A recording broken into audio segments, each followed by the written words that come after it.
Because now that you're saying that, and I think about where we're going with all of this entire series, we got Face, we got Ra, we got, Jay, we got Nas, we have Eminem as well, who's dropping his first, another single tomorrow for his new album.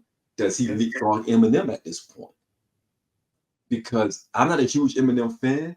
I can appreciate M's catalog. I can appreciate M's contributions to hip hop. I can appreciate M's pen. Now that you're saying all of these things, I don't know if I can put him over M. I'm struggling with it.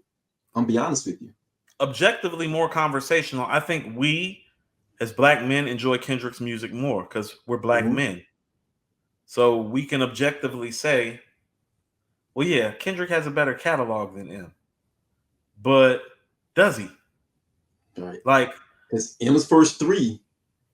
That's what I'm trying to say. Because how about this? The replay value of M's first three albums is higher than the replay value of Kendrick's first three albums. Kendrick's first three albums might be slightly better. First of all, let's take Section 80. Are we counting it or are we discounting it? I don't know, because it's a studio. Is it considered a studio album? If it's a studio album, as much as I like Section 80,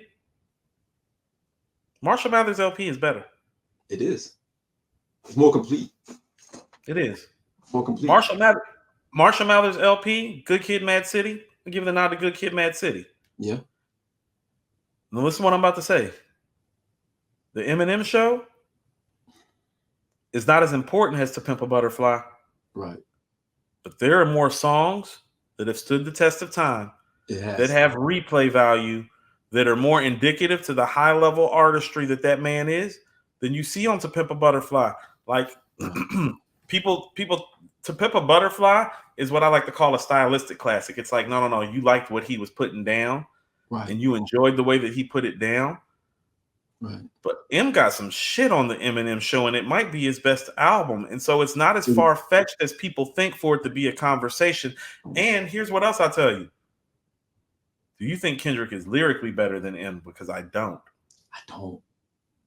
I don't. So I don't have Eminem in my top 10, but I'm supposed to put Kendrick in my top 10, and I can't say with total clear conscience that he's better than Eminem. Like, not with a clear conscience. Another album that's somewhere between Good Kid, Mad City, and To Pimp a Butterfly in terms of the level that he performs. That's what I mean about him leapfrogging into that 10. It's like, oh no, now I can put you over in Eminem. I can put you over a Redman. Does he have 4 albums better than Red's first 4 albums? Are his first 4 albums better than Red's first 4 albums? Because I don't think any of these projects is better than Muddy Waters. Cool. You're going into dangerous territory right now. You're going into a weird space right now. Like, what the album's better than Section 80? That's a dope album. There's a Dark Side is better than Damn. I think Muddy Waters is better than Good Kid, Mad City, or it's comparable, or it's a wash. And he's got Docs the Name, to back him up. No. Are you sure? Like, I know y'all love him. You sure he's better than Redman? Like, are you sure? I think sonically, he needs another album to prove it. That's all I've been saying for the last 7 years. Give me one more album so that we can have a real conversation, because then I can be like, okay, now that he's leapfrogged the Jada Kiss, the Black Thought, the Redman, the Eminem, right? Now we're in literally supreme clientele. Now it's like, okay, Ice Cube, Scarface, Ghostface, Big, Pop, Jay, Nas, how you stack then, not now when you make that next album that's like that. Because here's the reality of the matter. None of these albums are Illmatic, It Was Written, Stillmatic, or Lost Tapes. No. None of these albums are the Blueprint, the Black Album, or Reasonable Doubt that he's made. None of these albums are Ready to Die or Life After Death. None of these albums are Me Against the World, All Eyes on Me, or Machiavelli. None of these albums are America's Most Wanted or Death Certificate. Like, you get what I'm saying? None of these albums are Supreme Clientele or Iron Man. Close. Conversational. Right. But you know how much other material these guys have to back it up on top of their all-time classics? Right. Do you know how many classic guest appearances they have? Because then you got to start getting into it. It's like, you want to have a Ghost and Kendrick conversation? It's like, show me his Impossible verse. He doesn't have one. Doesn't have one. Show me his fourth chamber verse. Let's just go to Wu-Tang guest appearances. Go Scott. Show me why is sky blue? Why is water wet? Why did Judas grab the Romans? Why Jesus slept? Stand up. You're out of luck like two dogs stuck. Yeah. Iron Man be sipping rum out of Stanley cups. Unflammable. Yeah. Where? It does. It's not there. Where's his Glaciers of Ice verse to close out a classic rap song like that? Criminology. Yeah. Yo, like that's Ghost we're talking about. It's like, no, you don't just get to leapfrog our legends because you new niggas say so. No, that is not how this game works. KRS-One, is he better than KRS-One? KRS-One got six. He's better. Let AG tell it. He's better. Look here. This is what I mean about people got to be careful about what they say.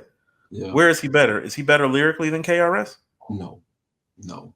Is he better live than KRS? No. Does he have more classic songs than KRS? No. What is his classic? What is his number one song in your opinion? What is like the Bitch Don't Kill My Vibe is his best song in my opinion. Bitch Don't Kill My Vibe are real. Okay. Or How Much a Dollar Costs. How Much a Dollar Costs and Bitch Don't Kill My Vibe are my two favorite Kendrick songs. Okay. I can do but that's what I'm saying. Like, is that better than South Bronx? The Bridge is Over. No. My 9mm goes bang. No. Love's Gonna Get You. Jack of Spades. Sound of the Police. I'm a blunt get like I could keep going. Step Into a World. MCs Act Like They Don't Know. Rappers Are in Danger. Like, where is he better than Chris? Does he have more classic albums than Chris? Where is he beating KRS-One? You get what I'm saying? Like, KRS-One is somebody that's kind of slid to the back of our top 10. It's like, show me where he got Chris. He don't have him on stage. He don't have him lyrically. He don't have him on the songs. He don't have me on the albums. Where does he have KRS-One? Like, where? But cool, that's only because, like you said earlier, because we're so far removed from the time. As we move away from the time, people forget how, pivotal KRS-One was during that time, during the 88, the 90 era, even into the early 90s era. He was important to hip hop. You take him out of hip hop, there's a big gap there. Pause. There's like a huge missing piece there. It gave birth to a lot of different. That's why I always ask about the tree. I always ask about the influence tree. Who did KRS influence? Who did Rakim influence? Who did Kendrick influence? The worst thing that tree is important. I mean, if we want to talk about social commentary, Kendrick, how about this?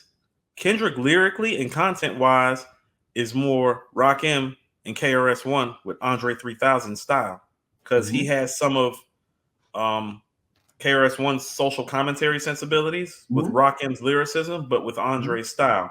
He's a nice hybrid. Don't get me wrong. He's a phenomenal hybrid. Even coming from the West Coast, that makes it that much more even on a higher tier, because he's not influenced. That influence is different on the West Coast as opposed to the East Coast. Like people understand this. Like, Tupac is off the Chuck D, KRS-One, and Ice Cube part of things. He's actually one of the few guys that came after Rakim that's not off the Rakim tree. Yeah, absolutely. You know what I'm saying? Absolutely. And even he quoted Rakim. Yeah. Bear witness to the dopest fucking rhyme I wrote, taking off my coat, clearing my throat. I got my mind made. Come on. Like, even Pac quotes Rakim. Come on. Right. Don't do this. Like, that's why I be telling cats, it's like, stop calling me a hater and know your history first. They're going to hate you on this one. Listen, no, you need to know your history. Like, don't talk to me about Kendrick being better than KRS-One till you can name KRS-One's first 4 Boogie Down production albums in order, so that I know that you actually know what the fuck you're talking about. You can't. Right. You can't. So since you can't, don't dance with me. Your steps ain't right yet. To quote Jadakiss on Checkmate, don't want to dance with me. Your steps ain't right yet. No doubt. So it's not me hating. I'm just informational. Right. I'm not holding on to it. I'm aware of it. Right.